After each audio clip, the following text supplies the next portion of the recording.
Hello and welcome to a new tutorial on this channel. I'm Andrea and today I will show you how to make this beautiful shawl that you can wear draped on your shoulders or as a scarf. This shawl has an asymmetrical construction, but it has beautiful drape.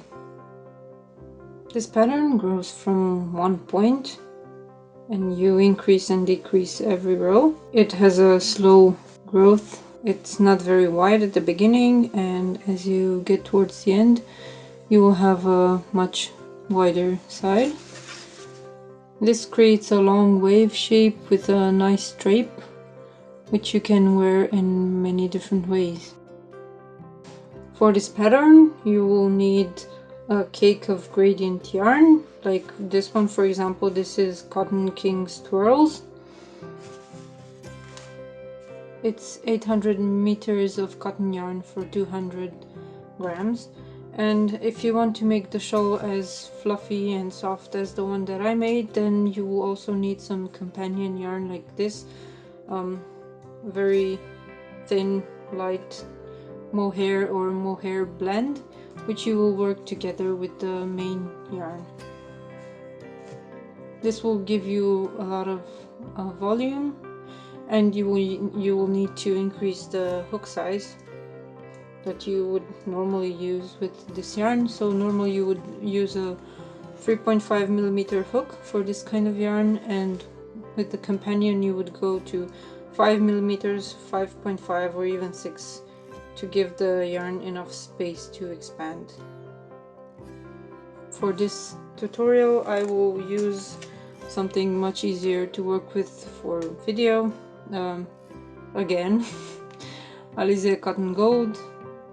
I made it into a cake, so it's much easier to pull from the center. And if you ever buy this kind of yarn, it's preferable to make a ball before you start working with it, because it just falls apart otherwise. This yarn requires between 3.5 and 5 millimeter hook, so I will use a 4 millimeter hook because that's what I'm used to working with and it gives nice results. We begin with a magic ring. We just make a loop, and then we have chain 3 and 3 double crochet stitches in the magic ring.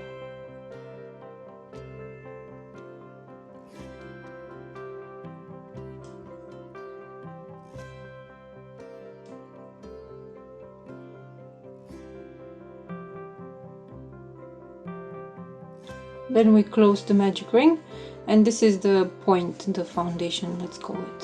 So this is row 1. We turn, and for row 2 we begin with the chain 2, and then we put a V-stitch, which is just 2 double crochets in the same stitch, in between these 2 stitches, the first 2 stitches. So that's 1 and 2. This is the first V-stitch made. Then we make another V-stitch between the next 2 stitches.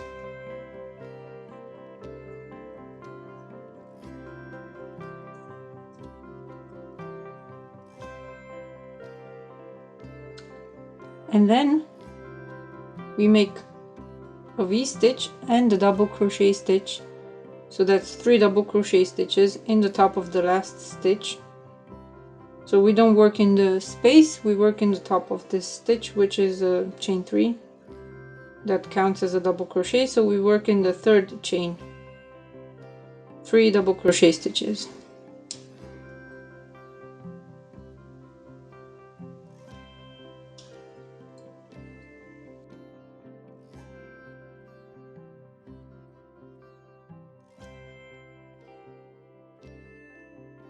And now we will continue with row 3.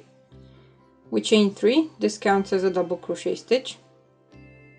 Then we make a V-stitch in the first stitch. That's 2 double crochet stitches in the first stitch.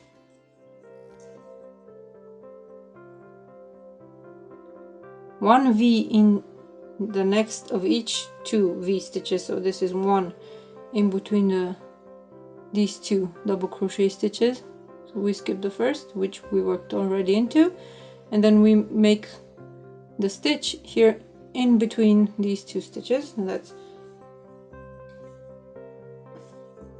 2 double crochet stitches there.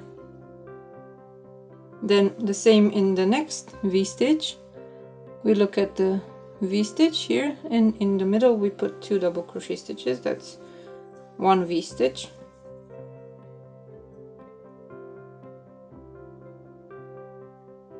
And that's it for this row. We turn and we start row 4. We chain 2 and we make a V-stitch here in the first V-stitch. That's 2 double crochet stitches in between the first 2 stitches.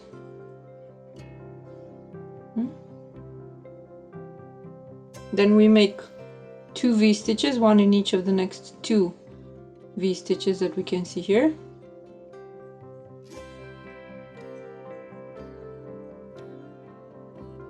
That's 1.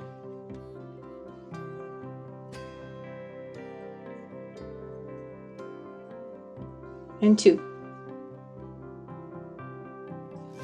Then in the last stitch we make 1 V-stitch and 1 double crochet stitch, which means 3 double crochet stitches.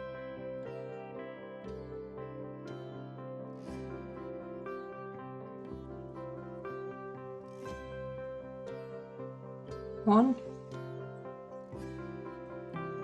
2, and the independent double crochet stitch. Now we turn again for row 5. We make chain 3 and the V-stitch in the first stitch here.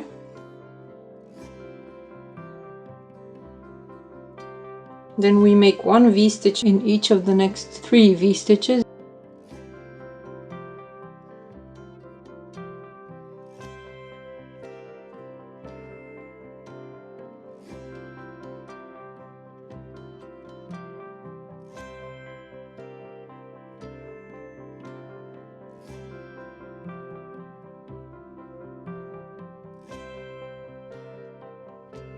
And this is the end of the row.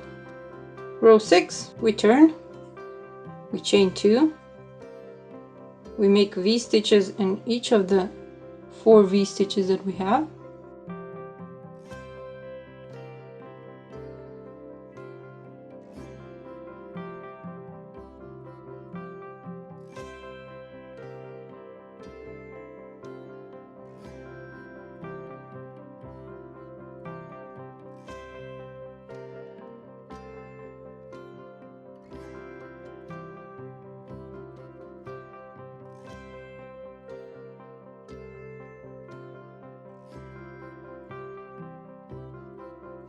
And then 1 V-stitch and 1 double crochet stitch in the last stitch.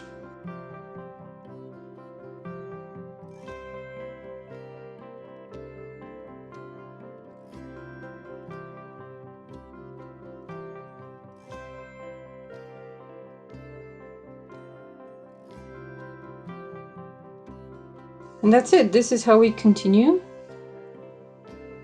Just turn. I will show you a couple more rows just so that you see how easily it grows. So now we make chain 3 and a V-stitch in the first stitch.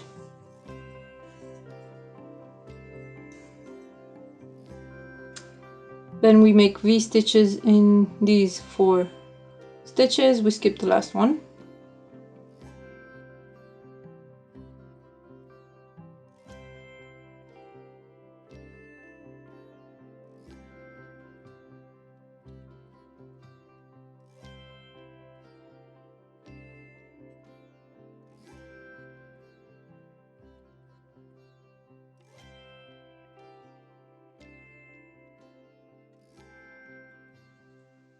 And that's row 7. And we turn, make chain 2, V-stitches all the way to the last stitch where you put 1 V-stitch and 1 double crochet stitch.